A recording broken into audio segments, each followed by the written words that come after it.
Rupali चाकणकरांची SIT चौकशी सुरू. तपास पूर्ण झाल्यावर आता सर्व प्रश्नांची उत्तरं मिळतील. तर समता जगदंबा पतसंस्थेतील खातील बनावट, चाकणकरांची प्रतिक्रिया. सुनील तटकरेंनी रुपाली चाकणकरांना वाचवण्याचा पूर्ण प्रयत्न केला. तटकरे रुपाली चाकणकरांच्या पाठीशी खंबीर उभे होते. दमानियांचा आरोप, तर चाकणकर महिला आयोगाच्या अध्यक्ष कशा झाल्या ते समोर आलं पाहिजे, दमानियांची मागणी. खरातकडून माहिती घेऊन एन्काउंटर होणार. खरात प्रकरणामध्ये 4 मंत्र्यांचा समावेश. नाना पटोलेंचा आरोप, तर मंत्र्यांना मंत्रिमंडळातून काढण्याची मागणी मुख्यमंत्र्यांना करणार. पटोलेंची ही प्रतिक्रिया. रुपाली चाकणकरांना सहआरोपी करा, दत्तात्रय खेमनारांची ही मागणी. तर दत्तात्रय खेमनार यांनी खरातच्या कारनाम्यांची बातमी 1 वर्षांपूर्वीच वृत्तपत्रात छापली होती. निदा खानचा टीसीएस कंपनीतील एचआर सोबत संबंध नाही. एफआयआर दाखल होण्याआधीच तिची बदली. निदा खानवरील आरोप कोर्टात टिकणार नाहीत. ओवैसींकडून आरोपी निदा खानची पाठराखण. ओवैसी आधुनिक निजाम, संजय केणेकरांचा निशाणा. तर हिंदू संस्कृतीचं पतन करण्याचा एमआयएमचा मनसुबा. दरम्यान निदा खानला पाठिंब्यामागे मोठं रॅकेट, संजय केणेकरांची प्रतिक्रिया. ओवैसी सुशिक्षित मुलामुलींमध्ये कट्टरता आणण्यासाठी प्रयत्न करतायत. संजय शिरसाटांची ओवैसींवर टीका.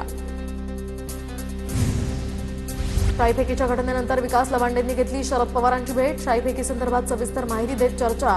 प्रतिगामींविरोधातला हा लढा दुप्पट ताकदीनं सुरू ठेवणार, लवांडेंची भूमिका. संतांकडे वाकड्या नजरेनं बघणाऱ्यांचा कार्यक्रमच होणार. नितेश राणेंचा हल्लाबोल, तर संग्राम भंडारेंच्या केसालाही धक्का लागू देणार नाही. नितेश राणेंकडून संग्राम भंडारेंची पाठराखण. महिला अत्याचाराच्या घटनांमध्ये महाराष्ट्र 2 नंबरला. उत्तर प्रदेश नंतर महिला अत्याचाराच्या घटना महाराष्ट्रात. नाना पटोलेंची टीका, तर महाराष्ट्रामध्ये सर्वात जास्त ड्रग्ज विक्री सुरू आहे, पटोलेंचा आरोप. तामिळनाडूमध्ये विजय तलपती पर्वाला सुरुवात. चेन्नईच्या नेहरू स्टेडियमवर शपथविधी सोहळा संपन्न. तामिळनाडूच्या पहिल्यांदाच बिगर द्रविडी मुख्यमंत्री. मुख्यमंत्री होताच तलपती विजय यांचा पहिला निर्णय. तामिळनाडूमध्ये 200 युनिटपर्यंत वीज मोफत करण्याचा निर्णय. जाहीरनाम्यामध्ये दिलेलं वचन पूर्ण करण्यात आलं. हिमंत बिस्वा शर्मा आसामचे मुख्यमंत्री होणार. आसाममध्ये 12 मे रोजी हिमंत बिस्वा शर्मा यांचा शपथविधी. जेपी नड्डा यांच्याकडून त्यांच्या नावांची घोषणा. चलन तुटवड्यामुळे तुळजापुरात व्यापाऱ्यांना अडचणी. तर 4 ते 5 दिवसांपासून 500 रुपयांची नोट चलनामधनं गायब. अनेक बँकांची एटीएम सेवाही बंद. पैठणमधील एका शेतकऱ्यानं मुख्यमंत्री फडणवीसांना प्रतिकात्मक पार्सल पाठवलं. कांद्याच्या दरवाढीच्या प्रश्नावर सरकारचं लक्ष वेधण्यासाठी कांदा आणि 1 रुपया पाठवलाय. येवला बाजार समितीमध्ये कांद्याचे भाव कोसळले. 6 ते 7 रुपयांचा भाव. केंद्राच्या निर्यात धरसोडीच्या धोरणाचा कांदा उत्पादकांना फटका. बीड जिल्ह्यातील कांदा उत्पादक शेतकरी सध्या मोठ्या संकटात. कांद्याला रुपयाचा भाव मिळत असल्यामुळे शेतकरी संकटात. मुलांच्या शिक्षणाचा खर्च कसा भागवायचा, असा उद्विग्न सवाल एका महिला शेतकऱ्यानं उपस्थित केलाय. बीडच्या नेकनूरमध्ये अनेक शेतकऱ्यांच्या कांद्याला 1 रुपयांचा दर, तर एकेरी 50,000 रुपयांचा खर्च झाला. मात्र कांदे विकल्यानंतर केवळ 3,500 रुपये मिळत आहेत. सरकारनं निर्यात सुरू ठेवून हमी भाव द्यावा, शेतकऱ्यांची मागणी. वाशिम जिल्ह्यात अतिवृष्टीमुळे पिकांचं मोठं नुकसान. हेक्टरी 17,500 रुपयांचा मोबदला देण्याचे फडणवीसांचे निर्देश. सर्व 46 मंडळातील शेतकऱ्यांना पीक विम्याचा हा मोबदला देण्याची मागणी. जालन्यात तापमानाचा पारा 42 अंशांवर. वाढत्या तापमानामुळे धरणांमधील पाणी पातळी खालावली.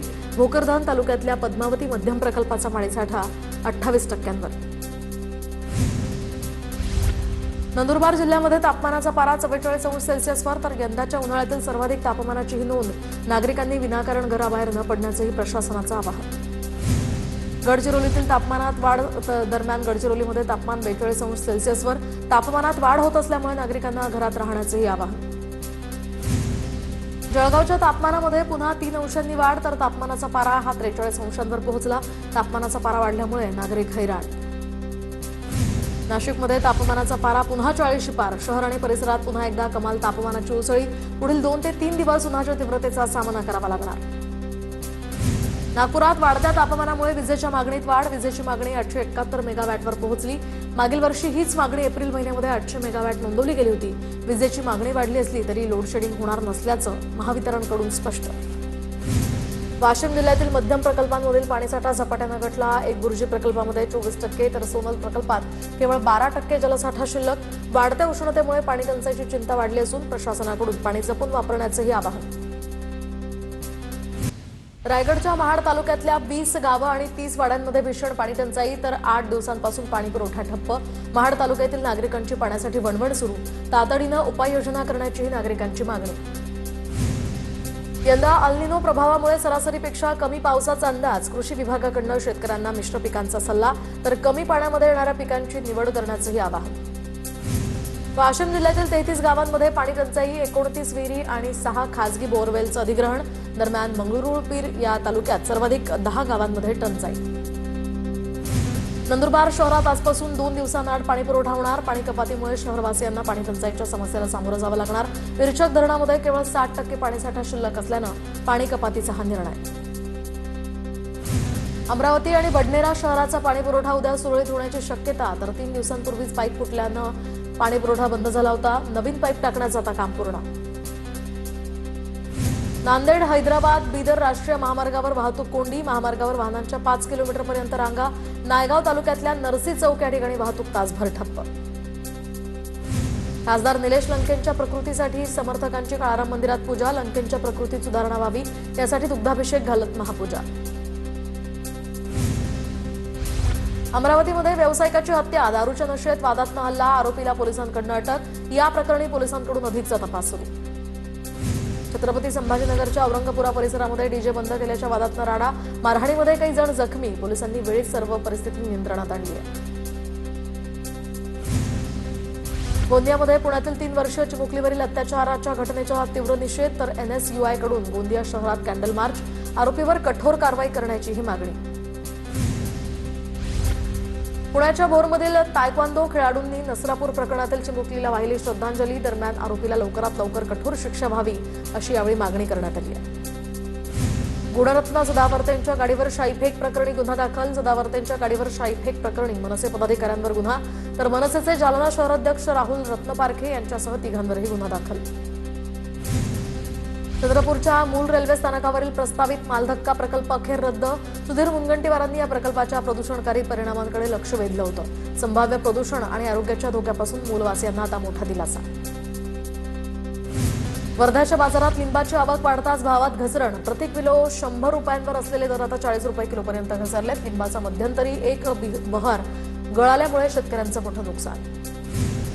परभणीमध्ये वाढत्या उन्हाचा मोसंबी बागेला फटका। झाडाला लागलेली फळं करपल्यामुळे शेतकरी अडचणीत तर शेतकरी आर्थिक संकटात सध्या सापडले। गोंदिया जिल्ह्यामध्ये अवकाळी पाऊस आणि गारपिटीनं मोठं नुकसान। शेतकऱ्यांच्या तोंडचा घास हिरवला गेलाय। लवकरात लवकर पंचनामे करून मदत द्यावी अशी शेतकऱ्यांची मागणी। पुण्यामध्ये भोर तालुक्यात मान्सूनपूर्व खरीप हंगामाची तयारी सुरू। शेतकरी शेणखत टाकणी आणि शेत लेवल करण्याच्या कामात व्यस्त। सेंद्रिय शेतीला प्राधान्य देत बैलगाडीतनं शेणखत शेतात पोहोचवण्याचं काम सुरू आहे। वर्ध्यात बोगस बियाणे आणि खतांवर कृषी विभागानं धाडसत्र राबवण्याची आमदार दादाराव केसेंची मागणी तर शेतकऱ्यांना दर्जेदार बियाणं मिळावीत तसंच गरजेनुसार सौर किंवा विद्युत पंप उपलब्ध करून देण्याची केसे यांची मागणी। गोंदिया जिल्ह्यामध्ये अवकाळी पावसाचा तडाखा तर देवरी शहरामध्ये वादळी वाऱ्यामुळे झाडं कोसळली आहेत। दरम्यान त्यामुळे वीजपुरवठा रात्रभर खंडित होता। नागरिकांना अंधारातच रात्र काढावी लागली आहे। नागपूरमध्ये गेल्या काही दिवसांपासून ढगाळ वातावरण। विदर्भातील काही जिल्ह्यांमध्ये पावसाचा इशारा। विदर्भातील बहुतांश जिल्ह्यातील तापमान 40°C पर्यंत पोहोचलंय। धुळे महानगरपालिकेच्या कर्मचाऱ्यांचं मार्च-एप्रिल महिन्याचे पगार थकले आहेत। पगार थकल्यामुळे कर्मचाऱ्यांना मोठ्या अडचणींचा सामना करावा लागतोय। त्यामुळे लवकरात लवकर हे पगार देण्याची कर्मचाऱ्यांची मागणी। धाराशिवच्या येरमाळा वन परिक्षेत्रामध्ये वन्य प्राण्यांची पाण्यासाठी वणवण तर पारा 40°च्या पार गेलाय। 600 एकर परिसरातील सर्व पाणवठ हे कोरडे ठाक पडलेत। वन विभागाच्या हलगर्जीपणामुळे पशुपक्ष्यांचे मोठे हाल। मालेगावमधील मोक्षगंगा नदीची कचरा आणि प्लास्टिकमुळे दयनीय अवस्था तर कोट्यवधी खर्चानंतर सुद्धा कायमस्वरूपी स्वच्छतेवर प्रश्नचिन्ह। नदीची स्वच्छता करण्याची नागरिकांची मागणी। पुण्यातील नांदेड सिटी परिसरामध्ये सुनेची हत्या करून सासरा फरार। सासऱ्याला जळगाव स्थानिक गुन्हे शाखेकडून अटक। दरम्यान घरगुती वादातनं सुनेची हत्या केल्याप्रकरणी पोलिसांकडून अधिकचा तपास सुरू। आदिशक्ती मुक्ताईच्या 729व्या अंतर्धान समाधी उत्सवाला सुरुवात। राज्यभरातनं वारकरी संप्रदाय मुक्ताई नगरात दाखल। पंढरपूर, त्र्यंबकेश्वर, आळंदीमधील संतांच्या पादुका देखील या ठिकाणी दाखल होणार तर 12 मे रोजी मुख्य उत्सव सोहळा। परळीमध्ये शनीश्वर जन्मोत्सवानिमित्त भव्य शोभायात्रा तर महिला आणि पुरुषांचा तसंच विद्यार्थ्यांचाही यामध्ये मोठा सहभाग। गुरुराज माऊलीच्या जयघोषात शोभायात्रा उत्साहात संपन्न। लोणावळा खंडाळा घाटामध्ये बाईक स्टंटबाजीचा उच्छाद, तर जीवघेणे स्टंट करत वाहन चालक आणि इतर प्रवाशांच्या जीवाशी खेळ करत असल्याचा व्हिडिओ समोर.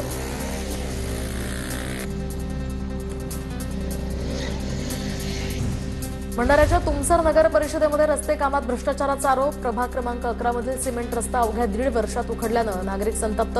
दरम्यान रमा कन्स्ट्रक्शनला काळ्या यादीत टाकण्याची आणि कंत्राटदारावर फौजदारी गुन्हा दाखल करण्याची यावेळी मागणी. सांगलीच्या कमळापूरमधील गजूबाई साळुंखेनं 10वीत चक्क 35% मिळवलेत. या अनोख्या निकालामुळे गावात विद्यार्थ्याचं जंगी स्वागत. सोशल मीडियावर विद्यार्थ्याच्या स्वागताचा व्हिडिओही व्हायरल. सोलापूरच्या माळशिरस तालुक्यातल्या फोंडशिरसमधील विद्यार्थ्यानं 10वीमध्ये 35% मिळवले. वडिलांचं छत्र हरपलेलं असताना सुद्धा आई आणि मामाच्या पाठबळावर विद्यार्थ्यानं हे यश मिळवल्यानं त्याचं कौतुक. सोलापूरच्या अकलूजमध्ये मायलेकीची प्रेरणादायी कामगिरी, तर आई आणि मुलगी दोघीही एकाच वेळी 10वी उत्तीर्ण. मुलगी लक्ष्मीला 500 पैकी 411 गुण, तर 37 वर्षीय आई पूजा यांनी सुद्धा शिक्षणाची वाट पुन्हा धरत यश मिळवलंय. जळगावात पोलीस अधीक्षक बंगल्यावर गार्ड ड्युटीवर गैरहजर राहिल्याप्रकरणी 2 पोलीस कर्मचाऱ्यांचं निलंबन. तपासणीमध्ये गार्ड रूममध्ये रायफल बेवारस अवस्थेत आढळल्यानं कारवाईचा हा बडगा. लातूरच्या उदगीर तालुक्यामध्ये झालेल्या हत्येप्रकरणी न्यायालयानं 3 आरोपींना जन्मठेपेची शिक्षा ठोठावली आहे. 2021 साली झालेल्या हत्या प्रकरणी वडील आणि 2 मुलांना शिक्षा. धाराशिवच्या उमरग्यामध्ये पोलिसांना खोटी माहिती देणाऱ्यावर गुन्हा दाखल, तर डायल 112 वर खोटा कॉल महागात पडला.